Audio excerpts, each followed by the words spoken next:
ও বোনেরা আছে না নাই? খেলা জোরে কণ্ঠ আছে না? মা বোনেরও কিন্তু গুণ আছে ভাই, তিনটে প্রায় জায়গায় আমি কই। এক নম্বর গুণ, যদি চারজন মহিলা এক জায়গা তো হয়, দুনিয়ার যত ইতিহাস আছে কবার না।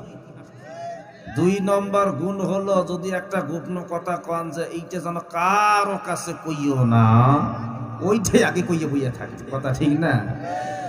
আবার তিন নম্বর গুণ হলো, অনেক দিনের কথা বাসর ঘরে কি বলছেন এইটাও মনে আছে।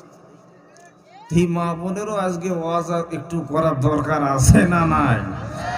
আসুন সেই আল্লাহর দরবারে লক্ষ কোটি শুকর জানাই যে আল্লাহ পাক গভীর আসমানে জমিনের নিচে কোরআন হাদিস থেকে আলোচনা শোনার মন মানসিকতা তৈরি করে বসা তৌফিক দিয়েছেন, বলি আলহামদুলিল্লাহ।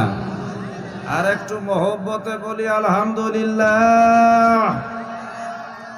লাখ কোটি দরুদ সালাম পেশ করছি বিশ্ব মানবতার বন্ধু জনাবে রাসূলুল্লাহ, বলি সাল্লাল্লাহু।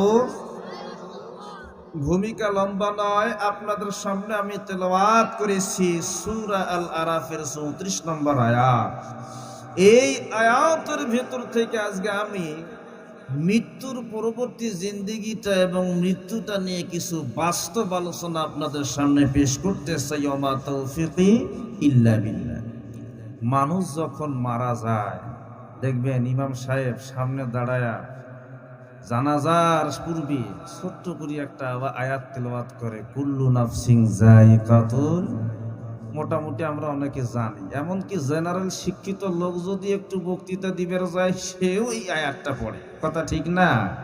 যে মৃত্যু অনিবার্য, মৃত্যু প্রত্যেকটা প্রাণীকে মৃত্যুর স্বাদ গ্রহণ করতে হবে, এটা আমরা জানি আবার মানি, কথা ঠিক না? কিন্তু মনে রাখি না।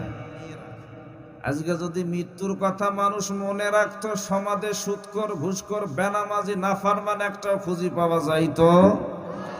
মৃত্যুর কথা যদি মানুষ স্মরণ করতো, এলাকার যুবকেরা দেখবেন যে প্রেম ভালোবাসার নামে অবৈধ সম্পর্ক স্থাপন করে মোবাইলের মধ্যে চ্যাটিং করে।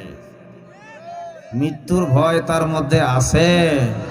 প্রেম ভালোবাসার অবৈধ সম্পর্ক করতে করতে এক পর্যায়ে এই ছেলেমেয়েরা পিতামাতার মুখের মধ্যে চুনকালি মাখাইয়া ভাইগে যায়, কথা ঠিক না? এখন তো স্মার্টফোন, ফোনের মধ্যে মেসেঞ্জারে একজন লেখে হাই আর একজন লেখে হ্যালো, দুইজনের মধ্যে কি যেন বিরাট একটা হয়ে গেল, কথা ঠিক না ব্যাঠি? তাহলে কি তাদের মৃত্যুর ভয় আছে দাদা? আল্লাহ বললেন